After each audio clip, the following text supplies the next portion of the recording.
the camera is upside down, which is the shot that I'm talking about now. Miles isn't falling through frame. He's rising. And I was like, ah! Ah!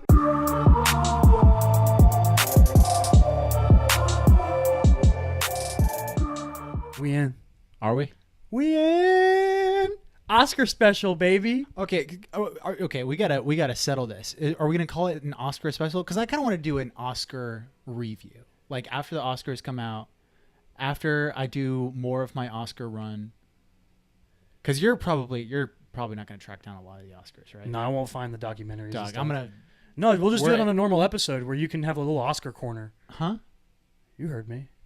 You just want to do like a. All right. Well, that episode's gonna end up being like an Oscar review.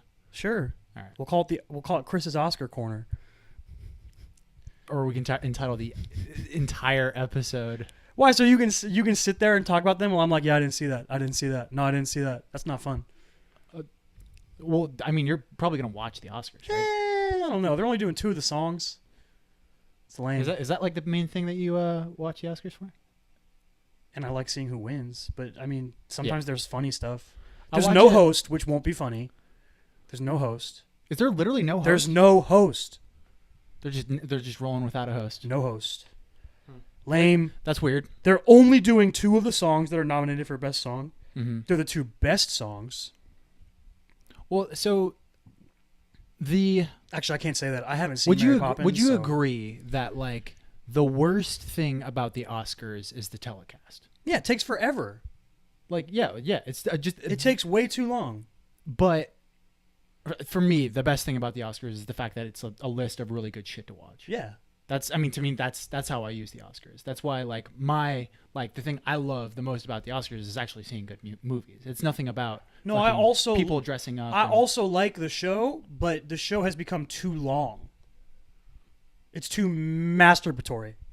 Yeah. It's a good word. It's a weird word, but it's a good word. Yeah, because it always kind of comes off sexual, masturbatory. Yeah, exactly. I thought you meant the Oscars, and I was like, not really. Look, only when James Franco hosted. Everything is about sex, except sex. Sex is about power. Let's talk about Frank you Underwood. and me.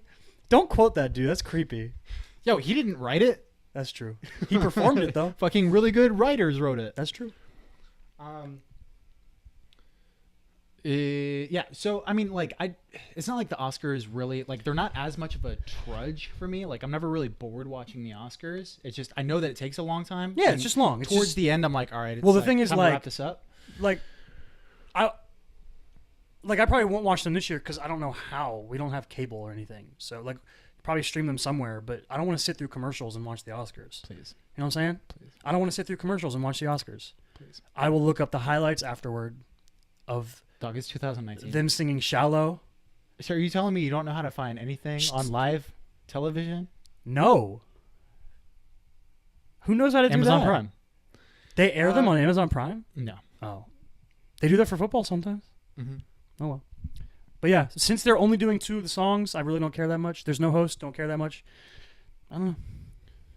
Yeah, the Oscars are incredibly fucking weak, but I do get excited for, like, when specific people win. I'm like, fuck yeah. No, yeah, it's awesome. cool. I like watching good speeches. Yeah, yeah. A Yeah, good good Christopher speech. Plummer's speech. Was that last year or the year before? That was really dope. And a lot of times, like, if you do have a really good host, like the hypeness of the Moonlight La La Land, just the whackness, the kerfuffle that happened. Yeah, that's funny. That's hysterical. And seeing that happen live, that's funny. Congratulations, Moonlight. And also when you actually do have a host and they're a really good host. Yeah, I mean, exactly. I think Kevin Hart would have been a really good host. Yeah, I would have. He would have been fun to watch. Yeah, but they don't have a host. Not to mention, the Oscars are just kind of weird in general. We were talking about that a little bit. Why? Just like the way they determine them, and like the fact that the people who vote for these things don't even watch everything a lot of the times. It's just weird. The Oscars are a weird. It's a double-edged sword. You know what I mean? Like, the best way to view them, I think, is the way you're talking about. Just it's a list of really good stuff, and I think it's a list that can throw you out of your comfort zone a little bit. If you're not necessarily someone who watches certain types of movies, you can find maybe the best versions of those things to watch and expand your horizons a little bit. Yeah. But the politics around who wins and stuff, that's why I care about who's nominated more than who wins. I agree. Like, I agree. Spider-Verse got nominated. It should win Best Animated Feature. If it doesn't win, I'm gonna be mad, but I won't be like super. Do you want to mad. make a tcaks bet? A tcaks bit? Bet. Bet? A tcaks bet on who's gonna win animated feature. What are we betting? So you're obviously would bet Spider-Verse, right? No, I think like there's a good chance Incredibles 2 beats it. Oh, okay. See, I was gonna bet for. No, I would never bet money on the Oscars, especially not for animated movies. They didn't even nominate the Lego Movie, dog. I agree. If I did bet last year, because I was actually considering it, because last year was the first time that I watched every single Oscar nominee. Yeah. And it's like something that I've been trying to do for maybe 3-4 years. It's hard now. to do. It's hard Like, to find everything. I just started getting like heavy into the Oscars, like maybe 4 or 5 years ago. But every year I try to watch as much nominees as I can. Last year was the first time that I ever was able to track down all of them, specifically because I was in San Diego and I was able to come up to LA in order to watch weird shit like best documentary shorts, which are like really fucking not just best down. documentary, best documentary shorts. Yeah, best documentary shorts. That's probably the hardest stuff to find. Yeah, outside of them fucking airing it in fucking LA. Good luck finding it. Yeah, or New York or something. Yeah. You want to get into it? Yeah, let's get into it. Did you want to do Best Picture first?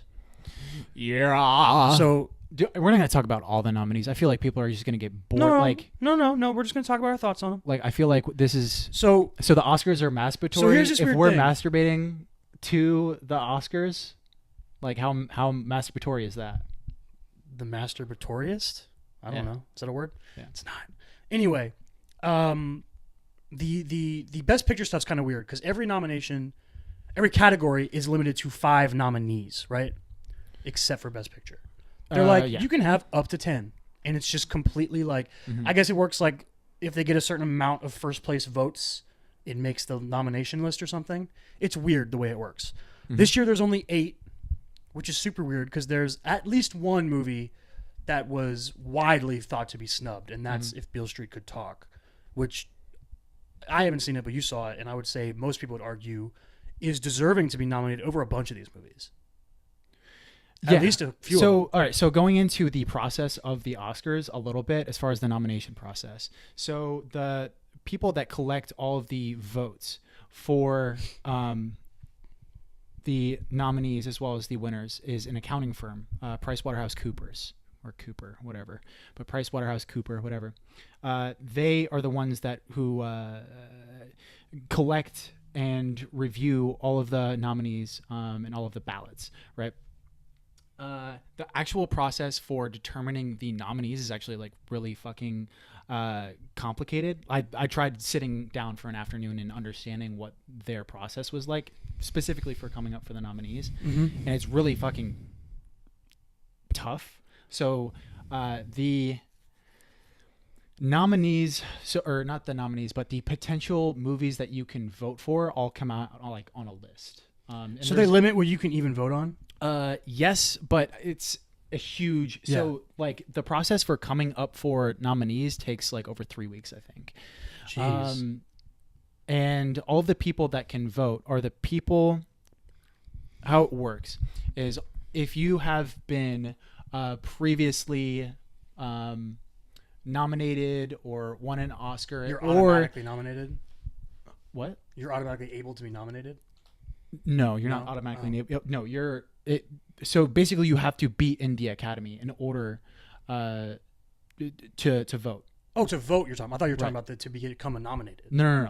So you have to be a part of the Academy in order to vote. And when you're in the Academy, you can only be like one thing, right? So like Ben Affleck is not considered a director under the Academy. He's an actor? He's considered an actor under the Academy, which is already kind of whack. That's stupid. It's already kind of That's whack, stupid. Right? Donald Glover exists. But true, you have people who are like multi-talented. There are chameleons in the world. True. I agree with you there. But basically actors and actresses. Wait, is that why Bradley Cooper didn't get nominated as Best Director? No. Okay. So Bradley Cooper can still be nominated for director. There's plenty of people who have been nominated for both. Woody Allen was nominated for actor, director, and for Best Picture. Okay. For Annie Hall.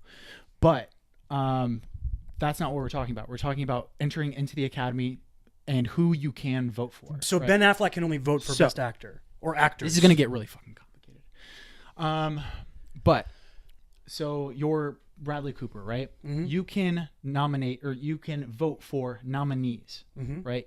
The only people that you can vote for are the performance actor, actress, supporting. The performance actor, awards. supporting actress. Exactly, right? And once those nominees come out, another ballot gets sent out. And you can then nominate who is the winner in any category. Although, so basically, if you're a part of the Academy, it doesn't matter if you're an actor, you can vote for Best Score. For you just can't create the nomination list. You just exactly. You can't create the nominations. So the people in their respective fields come up with the nominees, but the entirety of the Academy votes for the winners in each category. Although it is discouraged, the Academy discourages anyone to voting outside their expertise. Exactly. So like if you're, is that why maybe the technical Oscars are a little bit like they're held in really high regard, winning like a technical Oscar, winning like sound editing and stuff and editing stuff like those are, and costume design, like those are things that are really heralded, that they're they mean a lot to those people, and that's probably why. Well, and it's also those are also the awards that most people don't really understand. Like people, you understand Best Actor, and Best Supporting, but like Best actor, Sound Editing, right? It's like, and what is the difference between sound editing and sound mixing? Yeah, exactly.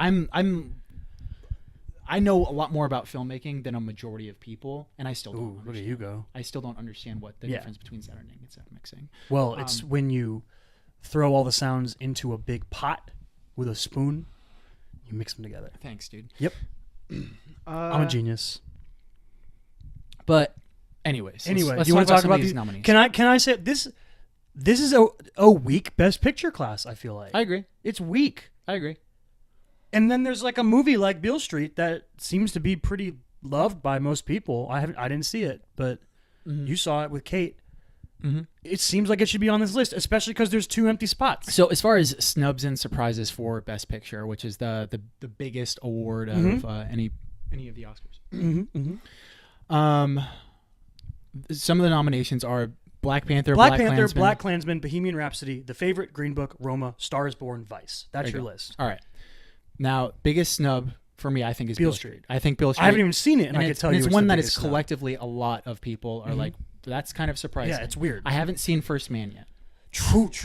Yeah, that's Um, another one people thought was snubbed. And one thing, like, that a lot of people... And those are like Oscar darlings, Barry Jenkins and Damien Chazelle, the guys who directed those films. Beale Street and First Man, respectively, for those two guys. Yeah. And two guys who are Oscar darling, young Oscar darlings. Oscar winners. Yes. Multiple Oscar-nominated films in a row. That's crazy. And I wonder if that works against them a bit. Voter fatigue, like LeBron? Yeah, absolutely. Ooh, that's interesting. So, a lot of people, don't realize about the Oscars, and there's a lot of whack shit that comes along with the Oscars. But one of the things that a lot of people don't like is the politics that go into nominations. It's wackadoodle. People literally campaign. Yeah, it's like running for president. Yeah, for their film to be nominated in certain categories. It's nuts. Apparently, what's his face? The dude who got. Oh my God. The dude who had all the sexual assault stuff. Not Donald Sterling, that's the Clippers. The other guy. Oh my gosh. What? The dude in Hollywood who... Harvey Weinstein? Yes. Apparently he was like amazing at that. I heard that on a podcast recently, that he was like the king of getting people to vote for his stuff. Which is weird. Well, it creeps me out. Well, when you saw the Weinstein Company come up before a movie, that was like a significant indicator that it might be up for Oscars. It's an Oscar hopeful. Yeah. Yeah. So biggest snubs, I would say, are Beale Street for Best Picture. The two movies that seem very strange: Bohemian Rhapsody, and Black Panther. I get Black Panther. I understand it. You understand that Black Panther. So here's my thing with Black Panther, right? So obviously it was hugely popular. Insanely popular. What was more popular this year? Was it Infinity War or was it Black Panther?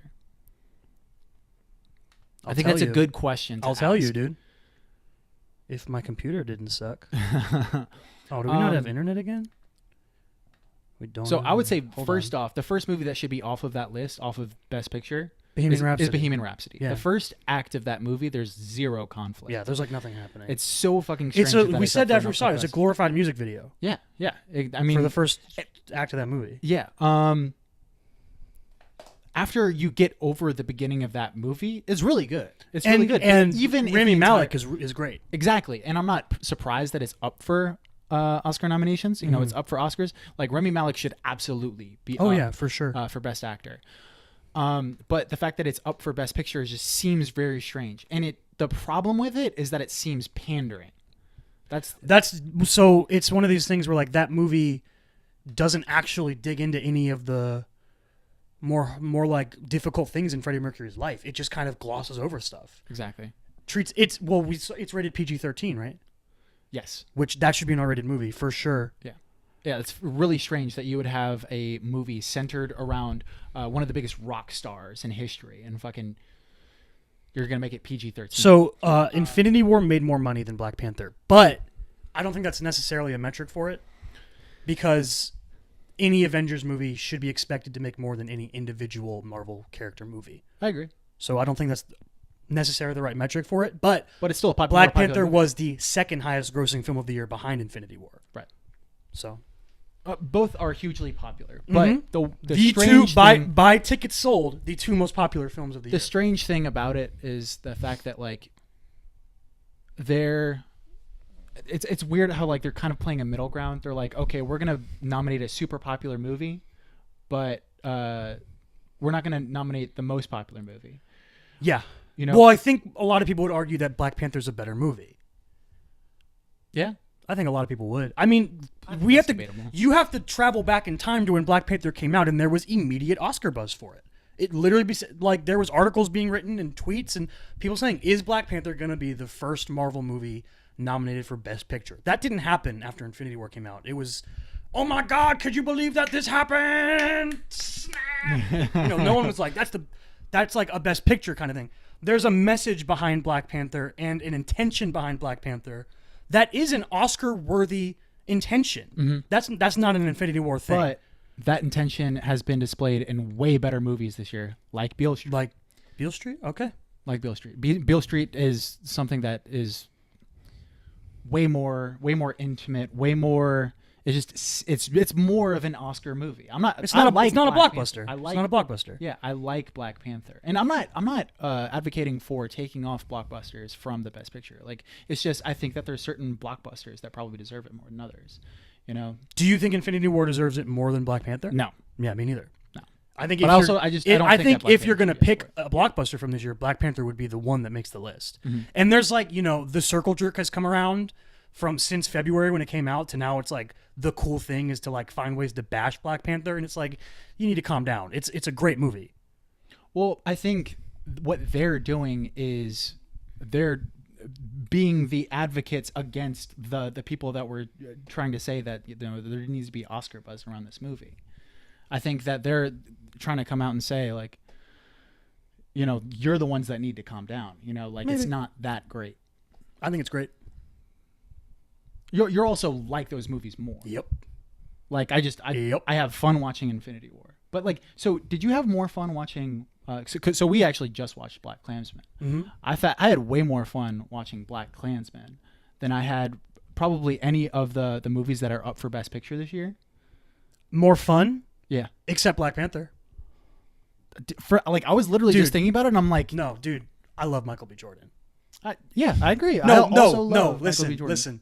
I love. You're in love, Michael B. with Jordan. No, I definitely had more fun watching Black Panther, but Black Klansman is the second most fun for sure. It's not my favorite though. It's not your favorite movie? Not Black my Panther? favorite. No. My favorite Best Picture nominee is not Black Klansman or Black Panther. What's your favorite? Star is Born. Oh, okay. Yeah. Mm-hmm. I'd probably agree with you. I don't know if Star is Born will win, but it's my favorite. I agree with you. Actually, to be honest, I don't know what I think will win. Just because, like, Bohemian Rhapsody, I don't think should be on there. Black Panther won't win because it's a superhero movie. It's like it's a glorified like, it's a participation trophy. You know, it's nomination. Black Panther. Yeah, it's like a participation trophy. I don't know. Like the favorite. I don't know. I like Green Book a lot, but it's like you said that after we watched Green Book, it was like, is there enough Oscar-worthy moments in Green Book? You know what I mean? It's like a lot of just really good stuff back to back to back to back. So Green Book to me, last year or the year before was the Saoirse Ronan movie that came out. Brooklyn came out, and like it seems like the best picture in the best picture areas, they always kind of include one that's kind of like that, like sort of a smaller an indie thing. Like I don't want to say cutesy. Cutesy's kind of derogatory, like not derogatory, like condescending. Yeah. Heartfelt. Green Book was like it's almost like Brooklyn with more of like more of a racial narrative. Yeah. You know, because Brooklyn is basically just it's a romance. Mm-hmm. Oh, you know what? I should say I didn't see Roma. You saw it. Yeah. You watched it without me, so there's no way I'm going to watch it. Will you never watch it? Probably not. Jesus. Dude, I still haven't seen Moonlight. This is why you suck. This is why you suck. This is why you suck. First of all, I don't like reading movies. I just don't. I don't like watching subbed anime. I don't like watching movies in different languages. I just don't. You know, there's like, in order for you to expand your horizons, you're probably gonna have to watch a lot of movies. Dude, I won't eat don't peas. Like, right? I won't eat peas, and I don't like watching dubbed anime. But a lot of growing up is. Listen, I am what I am. I is what I is. I like what I like. A lot of growing up, but a lot of growing up is fucking doing shit that you don't like. Dude, these are movies. They are for entertainment and improvement of yourself, right? Maybe. Yeah, maybe. I'm not going to trudge through something I know I'm going to feel like is a chore to watch. Especially because before you saw it, you said, I don't think you're going to like this. And I was like, why not? I could like it. And then you watched it without me. And then you were like, yeah, you definitely won't like this. Mm-hmm. Why would I go watch it now? Because you can fucking expand your horizons and your perspective. Why would you tell me? And you can learn about things, and you can learn about acting. Sure. You like acting, right? Sure. Like there's a lot of stuff that I could watch a bunch of stuff with good acting though. I don't have to pick that thing. I agree. I don't with have you, to pick something with text on it. A lot of if you try to navigate life, like saying I'm only going to pick the things that I know that I like. What? It's going to be hard for you, dog. You realize I'm trolling you, right? Yeah. Sure. I would watch Roma. You would? Yeah. Okay. But I'm like, if I was like, oh man, lazy Sunday afternoon, I'm gonna watch a movie. I'm not gonna pick Roma. It's just not that kind of movie. Well, and so I think it's important to recognize like oh, I might not like this movie, so what is the best environment for me to like it the most? Mm-hmm. So on the Film Vault recently, Anderson Cowan, I love the Film Vault. I definitely recommend that show. Way better podcast than ours. But he talked about how he had to go see Roma in the theater, and he had like an argument with his wife because she was like, "Because it's available on Netflix." She was like, "That's on Netflix. Why don't you just stay here? Like, we have a baby at home." Yeah. like no, dude, seeing any movie in a movie theater is better. Yeah, well, and especially something that is going to be a tougher watch. It's really it's slow. There's subtitles and it's black and white. Yeah, so it doesn't draw your attention like something like Black Panther would, and like. If it's better to see it in an environment where, you know, nobody can talk and fucking you don't have lights. If you're talking in the movie theater, I'm gonna smack you. Yeah. You talk a lot in the movie theater though. A lot more than I mean, if I get like hype about something, I'll be like, yo, that. I'm not like on my phone. There's a difference. If you talk on your phone or people do it. Bring bring baby. Your children. Yeah, bring a baby. Get out of here. Yeah, no one. Like if I get hype, I don't want anyone below. Or like if I see like an actor and I'm like, yo, I didn't know they were. I'm gonna be like, yo, that's that dude. I don't want anyone below the age of 25 in my movie theater. Whew. That's a weird limit. I'm not gonna join you on that one. What's your pick? What do you think wins Best Picture? Roma. You think Roma wins? Yeah, I would bet Roma would win. Yeah. It seems to have the most buzz to win. All that kind of stuff. Well, it's the most like. it's like check some Oscar boxes. Why don't you? Black and White, Alfonso Cuarón. I don't even know what it's about, but I'm sure it's really Oscar-y. So not a lot of movies are nominated, ever get nominated both best foreign film as well as best picture, and it is one. Yeah. So there are 2 movies this year that are each nominated for 10 different awards: Roma and The Favorite. I believe a lot of the times that lends to winning the most. Not always winning though. best picture. Not always. La La Land. La La Land, yeah, was nominated for the most awards that year, and Moonlight ended up winning. But if I had to sort out all of these best picture and which one I think would win, be Roma. I think Roma. Yeah, it makes sense. Yeah. Well, are we going to talk about other nominees? Yeah. I like Black Klansman. We just watched it, so like it's on my mind. I really liked it. Yeah, it was super fun. Mm-hmm. It was super fun. Like, yep. Okay, so other snubs. This is one that I think fucking is appalling to me. The same year that what was it? Lego Movie. You know that Lego Movie didn't get nominated for best animated feature. Yep. Whack. That's whack. Yep. This just as whack. What is it? Fucking Won't You Be My Neighbor? Oh, not being nominated for not being best nominated documentary. for best documentary feature. Oh, okay. I thought you were still talking about best picture. Fucking whack. The documentary about Mr. Rogers. Yes. Yes. I have heard from multiple people that it's amazing. Incredible documentary. People be crying in public. It's heartfelt. It's fucking. Did you watch Mr. Rogers' Neighborhood when you were a kid? Some. I didn't watch a lot. I feel like we're a little too young. Right. But even still, like people our age will watch that documentary and cry. Mm-hmm. Yeah. Yeah. I didn't know a lot about Mr. Rogers. Fucking. And I'll watch that. Mr. Rogers. Mr. Rogers. Great fucking movie. Mm-hmm. And I'm sad that it's not up for best documentary. But yeah, I'll watch the best documentary and see if and see which ones hold up. But yeah. I don't know, man. It's gonna be hard to top. I don't know, dog. What do you think about these the director list? So the weird thing about it is like Cold War's on there, but Cold War didn't get nominated for Best Picture. Mm-hmm. So there's what 4 movies on the Best Picture list that are not that their director's not nominated for Best Director. Best Director is always kind of like a weird area Mm-hmm. because it usually lines up with the Best Picture. Usually, list. yes. Usually, but there's certain ones where you're like, I've always heard that directing is hard because of these reasons. So if you're directing a movie that has anything with water, directing a movie that has anything with children, Yeah. if you're directing anything that has a lot of Doesn't Roma animals, have both of those things? has a lot of Water and children? It definitely has children. It has. I mean, There's a beach. there is water, but it's not like on water. Oh, okay. I don't think there's any Gotcha. shots on water. Animals.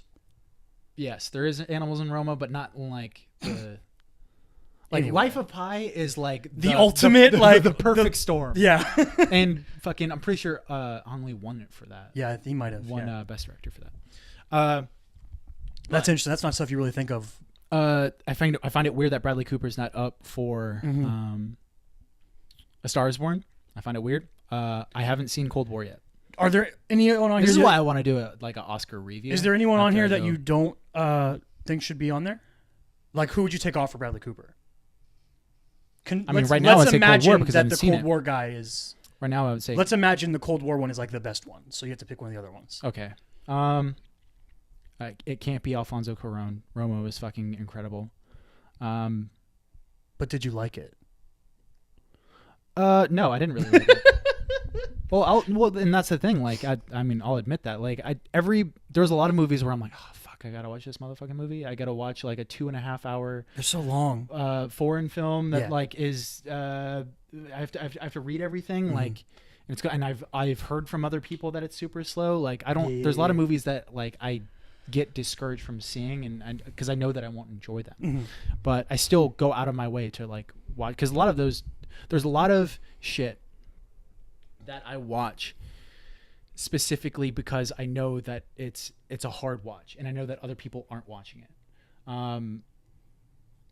like recently, fucking. So I was a big proponent of Filmstruck, which is the streaming service that allows you to watch all of the Criterion collection. And a majority of the movies that are on the Criterion collection are movies that like no one is fucking watching. Yeah. You know, they're foreign films from every Wes Anderson movie. I don't think every Wes Anderson movie's on it, but like Wes Anderson is like the funnest movies you can find on Criterion. Wes Anderson is like the Coca-Cola of those kind of movies, you know, like the one that is most enjoyed by people. But so okay, who is the like director I would take out in order to put in? Probably Adam McKay for Vice. Makes sense. Adam McKay. You went back and watched the beginning of Vice, right? Yeah. They tried their fucking best, man. Dude, I liked Vice. No, that was the joke from the beginning of the movie. I understand, Oh, okay. but I liked it. I liked it too. Christian Bale's amazing in that movie. It's like it freaked me out, like how Dick Cheney he was. He's real Dick Cheney. Yeah, They're up for makeup, right? They have wasn't- to be up for makeup. Scroll down here. I wasn't completely enamored with Christian Bale's performance. I liked Sam Rockwell's performance more. Dude, Sam Rockwell's good.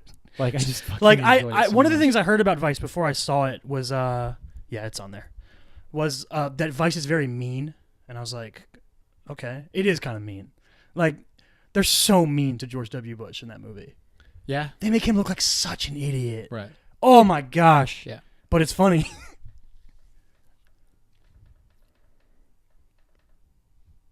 Want to talk about acting? Yeah, sure. Let's fucking run through them. Run through them. Best actor. We did. So we didn't. The only one we didn't see is At Eternity's Gate with Willem Dafoe.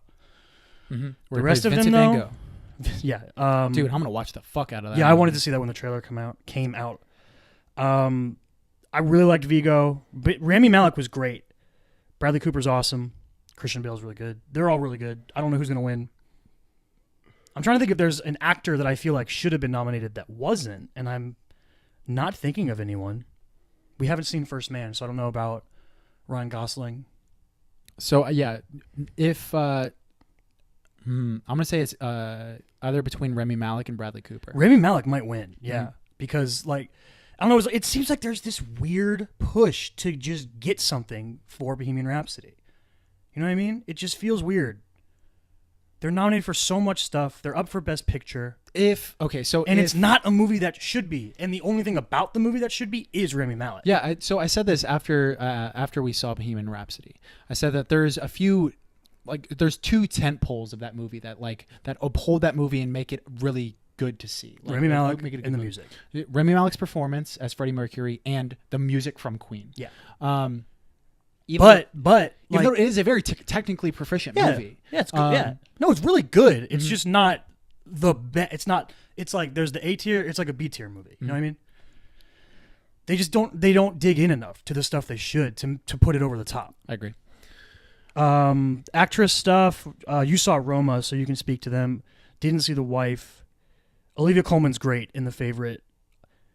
I didn't see Melissa McCarthy's movie. Lady Gaga. Dude, I'm proud of Lady Gaga. She did it. Mm-hmm. Like, I've seen so much stuff about how hard she worked and about how much love and care her and Bradley Cooper put in this movie, and I'm just really happy for her. I think it's really cool. Yeah, if I had to nominate out of the 3 movies that I've seen in those in those 5, You pick or nominate? I would pick Lady Gaga. Really? Yeah. As your favorite, or as who you think will win? Who I think will win? Mm-hmm. I don't know. I think there's a good chance that Cleo from Roma might win. Yeah. Yeah. You know, she like wasn't even a professional actress. Yeah. It's crazy. Yeah. I think it's pronounced Yalitza Aparicio, but I might be wrong. Yalitza Aparicio. Aparicio. Yeah. Yeah, we haven't seen enough of those. Melissa McCarthy's nominated for an Oscar, dude. It's pretty crazy. So, like, Amy Adams always gets nominated for Oscars, and she didn't for Vice. Mm-hmm. She's really good in that movie, too.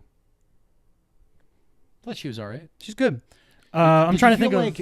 Didn't you feel like that her performance was kind of like one-noted? Yeah, that's true.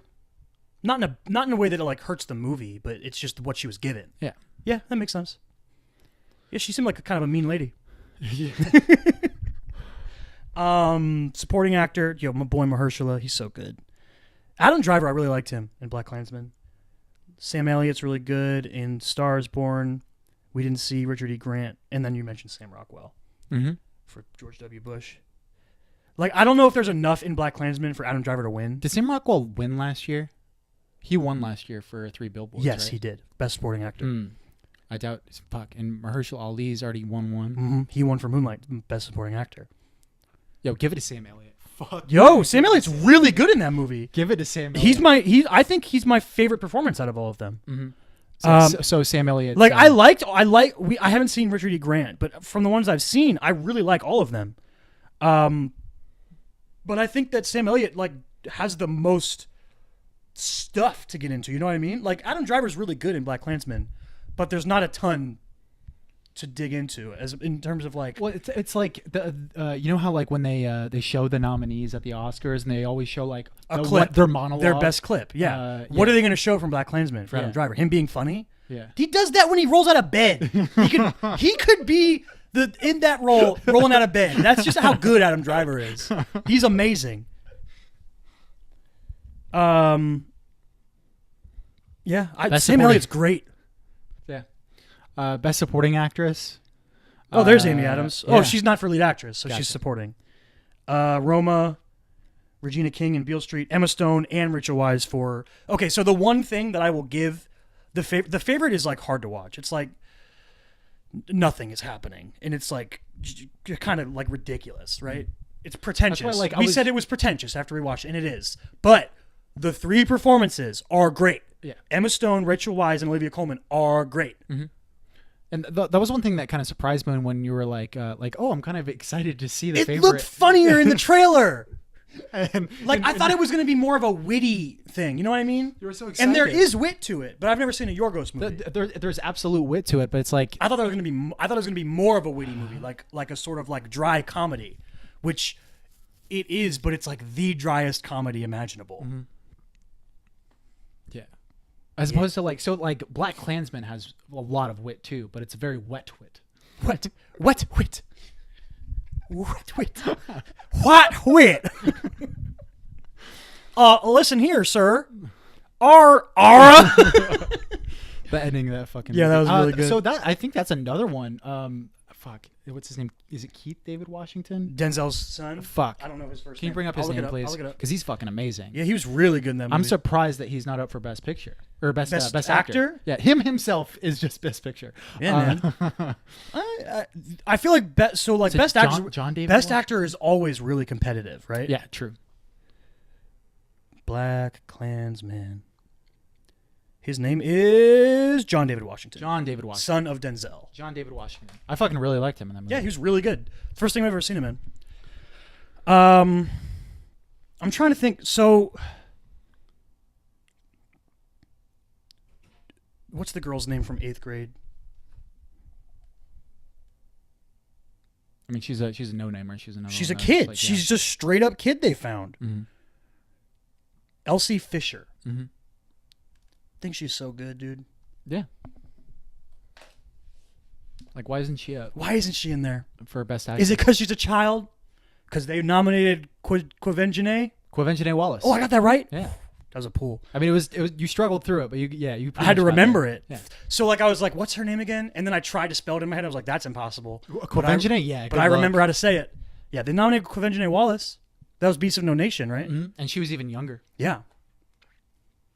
I don't know, man. They, I feel like Elsie Fisher. They nominated Jacob Tremblay. Yeah, dude. But we here at tcaks are on the Jacob Tremblay hype train. The bandwagon is filling up. Let's talk about Best Supporting Actress. So Amy Adams is We up just for did, Vice. Regina. Well, we kind of you went into the favorite. Oh and then yeah. we glanced at Sorry, it. sorry. All right. So Well, I read them all. All right. So what did you like? What are you thinking? I've seen all of. Yeah, you saw all those. I didn't see Beale Street. Right. Which is probably the one that I would say is the best. Yeah. Yeah. Okay. All right, yeah. Like I wouldn't be surprised if one of the favorite women won.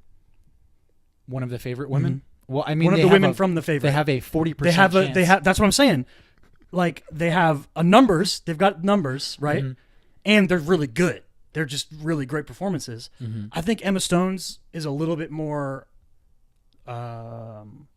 Wavering.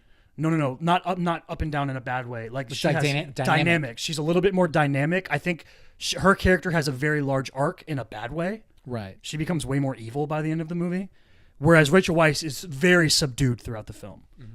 Mm-hmm.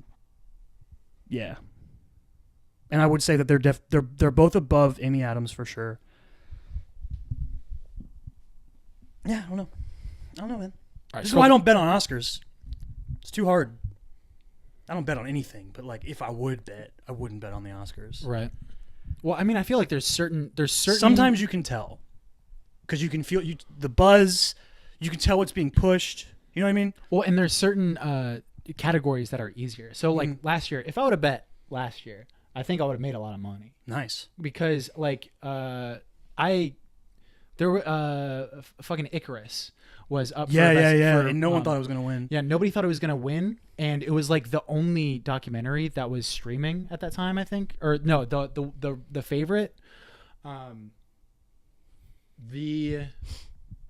forgot what it was called, but the favorite to win best documentary was really hard to find. Like I couldn't even rent it; I had to buy it off of YouTube. It was lame as shit. Damn. But that was the reigning favorite, and I was like, I don't know. I feel like Icarus is gonna win, and it did. But yeah, just it varies from year to year and from category to category. Can I talk about something I think should exist? Yeah. I think there should be a voice acting Oscar, and I think there should be a stunt coordination Oscar. Those are two things I think should exist A stunt coordination Oscar? for action sets and stuff like that. Right. Mm-hmm. Like there needs to be a way for John Wick to be an Oscar nominee. You know what I'm saying? Yeah. I think so. Yeah. Yeah, for sure. That's hard to do, man. I'm not sure if I agree with you. Like if the Oscars are about technical proficiency, like the stunt sets in Mission Impossible Fallout, they're crazy. Mm-hmm. Like I'm not saying a stunt. Like I mean, I don't want to deny stunt doubles Oscar. If they want to do that, do it. Cool. I don't know any stunt doubles, but stunt coordination itself, really great action sequences, I think deserve to be their technical difficulty to be recognized. So are you talking about like specifically fight choreography? Not always. Like just Mission Impossible stunts, like him hanging from a helicopter or doing stuff up a mountain, car chases, any stunt coordination, any of that stuff. I think that deserves Oscar recognition. I don't know. I feel like there's a lot of fucking awards already. I'm not saying put it on the broadcast. They do a bunch of them. They don't put on the broadcast. Yeah, just but a majority someone of those should win that. But a majority of those are like technical. Like they Yeah, do the technical. That's a technical one, dude. Stunt coordination is a technical award. Well, not really. So Actually, you're right. It's a combined. It's technical and performance based. Okay, yes, but there's a specific award show that happens before the Oscars. I know what you're talking about. That, like basically, it's a science award thing. So like the people that are like advancing technology. Yeah. So not just the best editors. It's the people that are actually inventing shit that help those editors. Yo, is Spider-Verse up for that? Huh? Is Spider-Verse up for that? Well, it's usually not. I don't know a lot about it, but it's usually like, oh, like this person invented a boom arm that was. Is it whoever invented that thing to shoot that shot in Thor 3? I don't know, because that thing was cool and they invented that. I don't watch those. I'm just wondering. I only got time for one award show, dog. I barely got enough time for that. But that's what I'm saying. Like you don't have to. Like they do a bunch of the awards during commercial breaks. Like what? A bunch of the smaller awards. They don't announce them in the broadcast. They do. They started doing that a couple years ago. Are you sure? I'm positive. I'm 110% positive. Are you sure? I just told you that I'm 110% positive.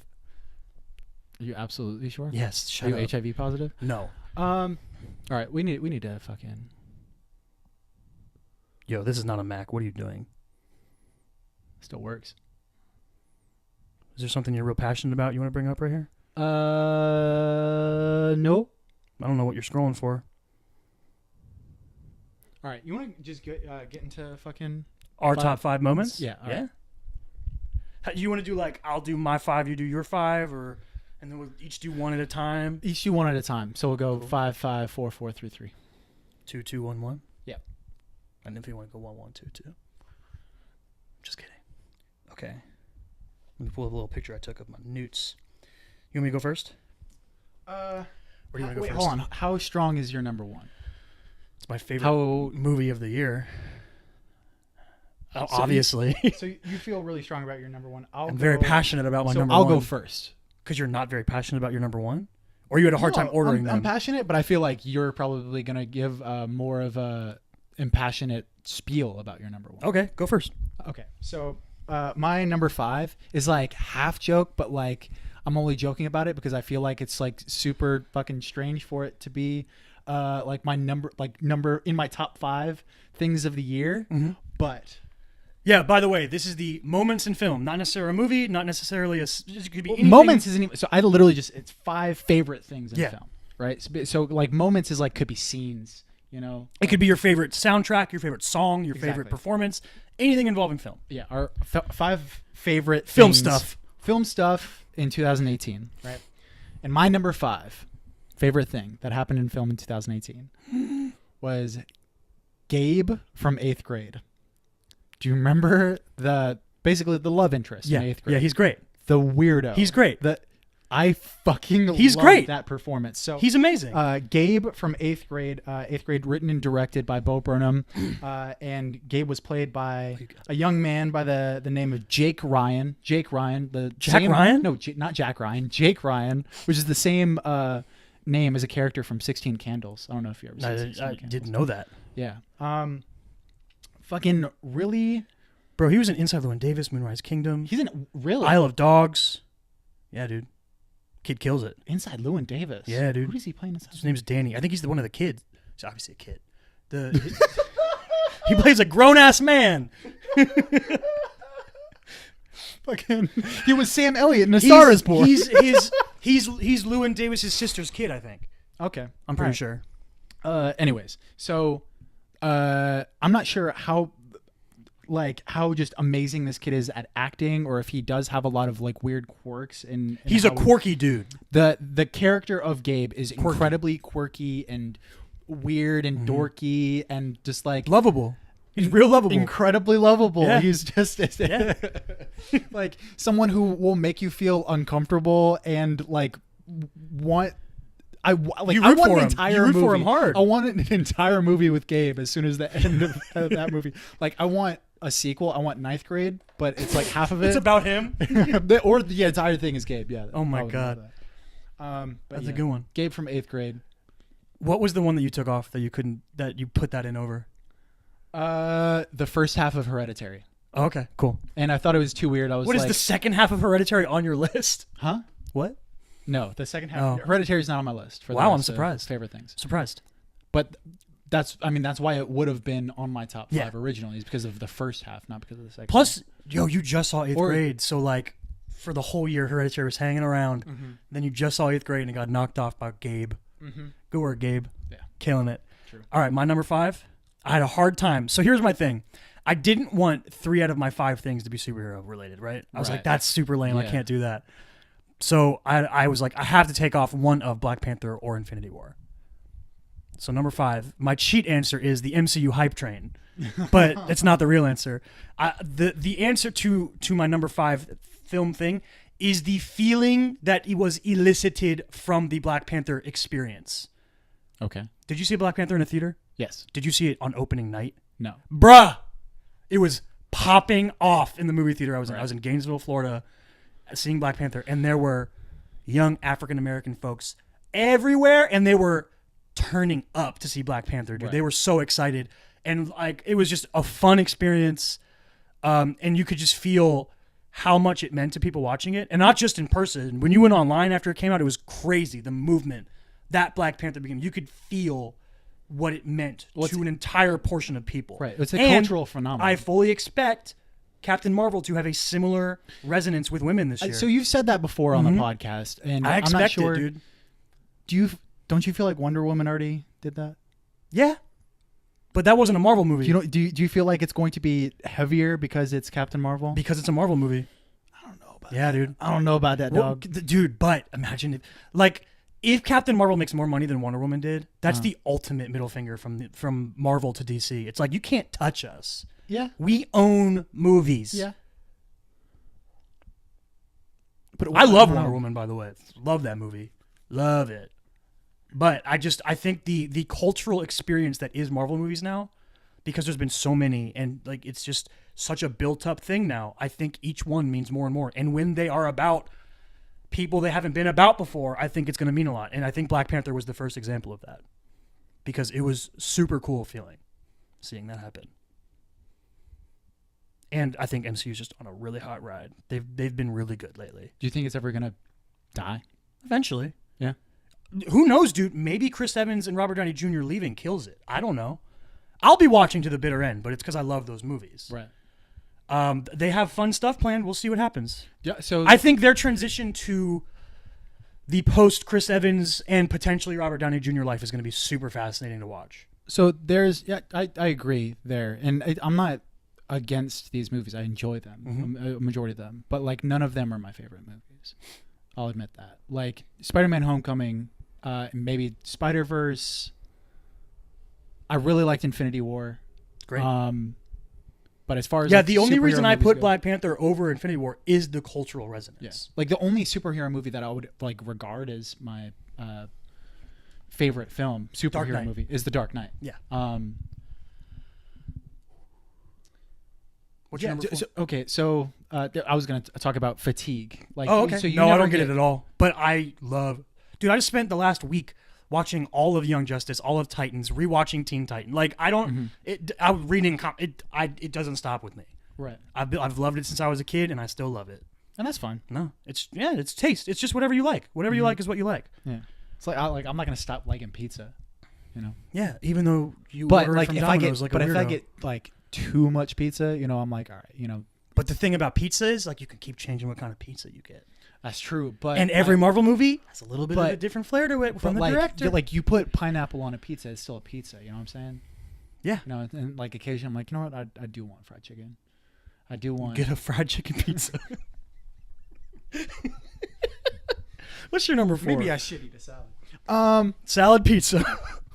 All right, so my number 4 is a really specific. So it's a specific shot. Okay. That happened in Beale Street. Okay.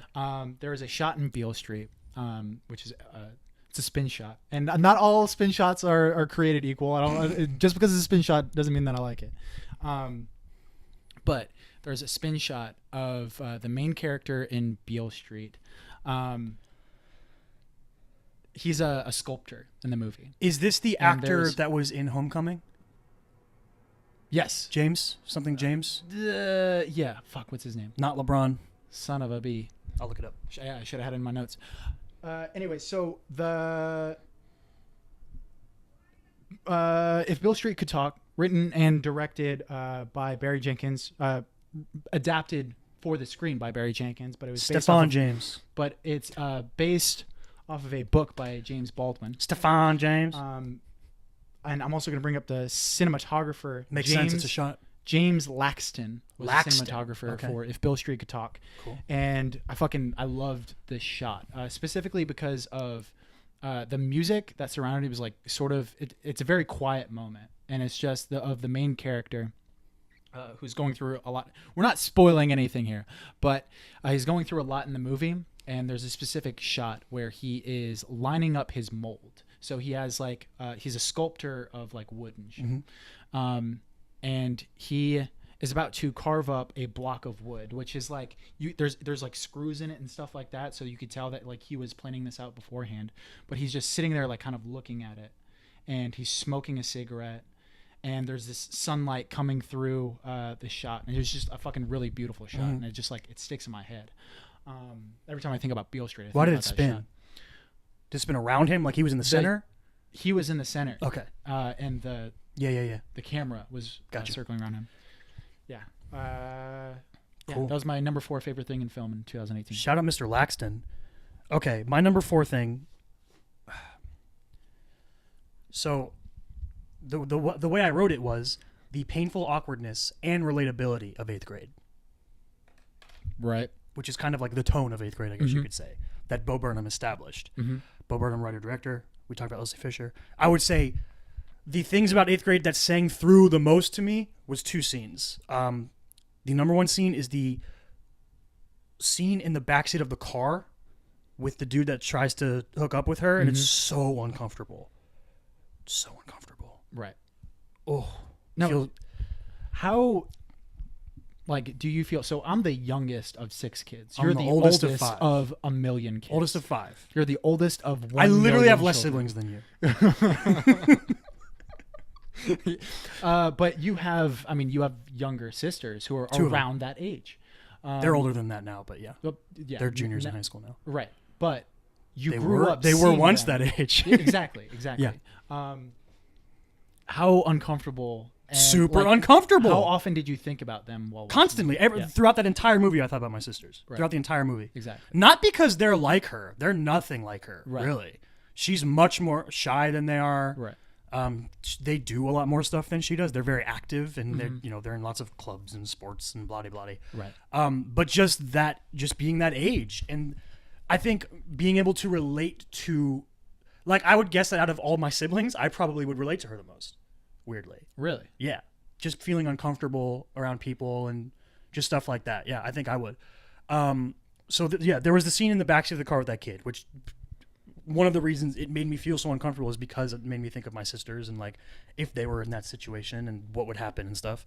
And especially when they were younger. Right. And the other one that was probably my favorite scene in the movie is the scene where her and her dad are in the backyard and they burn her box of dreams. Mm-hmm. I really like that scene. Yeah, it's a good scene. Really Very like good that scene. But yeah, I think that the thing that sings through most is just for the tone of the movie is Elsie Fisher's performance. Really, just she does an amazing job of getting across the thing that Bo Burnham wanted to make real. Well, and I think the adherence to authenticity. Mm-hmm. Casting kids, writing dialogue like they're kids. Mm-hmm. And the amount of effort that you could tell that Bo Burnham went into, in as far as like research and understanding the world that he was depicting. Because he's not an 8th grader anymore. Yeah, exactly. Yeah, that's my number 4. All right, that's your number 4. Number 3 for me is this is a non-spoiler episode, and this is a very spoilerific thing. Uh-oh. Okay. But I will just say, I'll phrase it like this: it is the twist that happens in Sorry to Bother You. Haven't seen it. Sorry to Bother You. It's on my list of movies I missed this year, but wish I didn't the most. Mm-hmm. That might be number 1. Yeah. Sorry to Bother You, written and Beale directed Street's also by on there. Boots Riley. Boots Riley. Lakeith Starring Stanfield, Lakeith Stanfield, Tessa Thompson. and Tessa Thompson. There is the voice of Patton Oswalt and David Cross. Probably the wackest left turn that I've ever seen in a movie. Happens in this movie. More whack than Sleepaway Camp.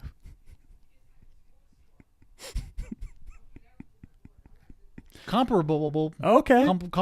They're you could compare them. Compoozle. Yeah, you could compare them. But Interesting. yeah, Cool. really good twist. That's Really all I'm good gonna say. No, okay. Yeah. Keep it hush hush. Let's see. Number 3. Okay. I rewatched this today just to get like a sense of it.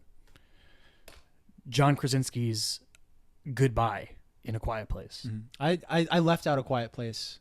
Because you knew it would be on my list. Yes. I loved A Quiet Place. Mm-hmm. If we were to make like a list of just top 5 favorite movies of the year, A Quiet Place and 8th grade. Actually, it might just end up being things from my top 5 movies. I don't know. But A Quiet Place would definitely be on there. And the scene where John Krasinski does the I love you, I have always loved you, murders me. Right. Oh my God. The way they use sound in that movie, and like the first thing I saw when I rewatched the scene this morning, because like the way they use sound were just the environment, and then they incorporate her hearing aids, and they use feedback, I guess, that she hears, and then it just slams to complete silence, and it's what she hears, and then you just realize what he's doing, and he just throws up the I love you, I have always loved you, and there's so much emotional resonance to it and stuff like that. Nominated for Best Sound Editing. Not surprised at all. Yeah, and huge shout out to my boy John Krasinski. Love that dude. You know what? I'm tired of all these people that are like, I love Jim. Why is Jim doing something different? You don't love Jim if you aren't celebrating his successes, man. He is John Krasinski. As much as I love Jim and Pam, that's not his real wife. Emily Blunt is. You got to get cool with that, people. You got to be cool with Emily Blunt if you love John Krasinski. Come on. Come on. Okay. What was that? That was your number 3? That's my number 3. All right, so moving on to number 2 for me. This is probably going to be a surprise for you, I would say. I'm going to say this is my number 2. You're going to be like, really? This is your number 2? What's your number 1? Okay. So, number 2 for me is the shallow scene from A Star Is Born. Really? That's your number 2? What's your number 1? Yeah. Hey, not just the song. I love the song. can I tell you my number 2? What's your number 2? It says Doug? the emotional highs and lows of A Star Is Born, from shallow to the, and I don't know, spoilers. Right. You know what I'm talking about. The deep end. The deep end. Ooh, I like that. Uh-huh. Good. Yeah. So we have the same number 2, basically. Yeah, basically. Fucking crossover here. Yeah. All right. Mine was specifically the scene of Shallow when Bradley Cooper pulls out Lady Gaga's character, Allie. When he pulls Allie out onto the stage. It was a scene, or at least I saw a clip of it, just one shot of Lady Gaga at the mic. And you getting ready, like, and she's you could tell, like, from the inhale, she's about to fucking go nuts, about to spit some about knowledge. to go nuts. She's about to preach to the people. And she sings that line, I'm off the deep end, watch as I dive in. I'll never meet but the ground. It's fucking beautifully shot. She's emoting the shit out of herself. Like, she's great in that movie, but she's like even better at acting while she's singing. It's which makes sense. She's a singer. Yeah. She was at Juilliard. And she's also used to emoting while she's singing as well. Yeah.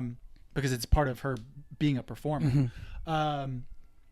But that scene, the music, the colors, Lady Gaga's performance for me is my number 2 favorite thing of 2018. Same with me. And specifically mine was like the attention to emotionally the journey that movie takes you on. Like, at that moment in Shallow, you are up here. You are riding high. You feel as overwhelmed and excited as Lady Gaga feels in that moment, as Allie feels in that moment. And then by the deep end, as we will call it, you just feel the lowest of emotional lows. Right. And the movie just so effortlessly, I think, takes you on that journey, which is a huge credit to Bradley Cooper. What's your number 1? Numero uno for me is the score from Annihilation. The score from so you've seen Annihilation. You saw Annihilation. It's fine. You thought it was a fine movie? So it's rated 6.9. Yeah, that's too low on IMDb right now. But it is a weird movie. It is a weird movie. I understand why normal people would watch that and be like, this movie sucks. It's a weird movie, and it also has like a really like kind of strange ending. Oh yeah, really weird like, ending. Why is that? Why is that there? Also, like, I know some people that have read the book and they were like, I don't know how I feel about the changes.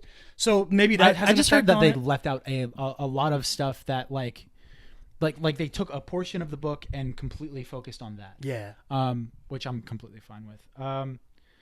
The score from Annihilation was done by Jeff Barrow. Jeff spelled with a G. So I'm. You tell he sucks. Just kidding, Jeff. You're great. You Jeff Barrow and Ben Salisbury, like Salisbury Steak. Salisbury Steak. Beat me to it. Who are the same guys who did Alex Garland's Annihilation, written and directed by Alex Garland. They did the score for Ex Machina. That score is lit. I love both of the scores. I like Annihilation score more. Wow. And you love everything Ex Machina to 11. For sure. Wow. For sure. I listened to Ex Machina's score a lot. Yeah. But after I saw Annihilation, I wasn't as blown away by the movie itself, but when I got out, I was like, this fucking score is incredible. Like, it is so... It's probably not... I don't think it's up for best... I'm looking, yeah. Best score. But it has a lot of...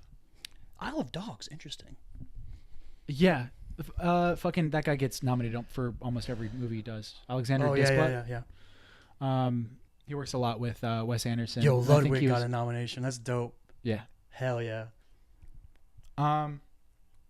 Yeah, but the score from Annihilation. Cool. It's incredibly fucking dissonant. It makes you feel really uncomfortable. It's uncomfortable, yeah. I would say that like it's you can compare it to what's his name? Johan Johansson.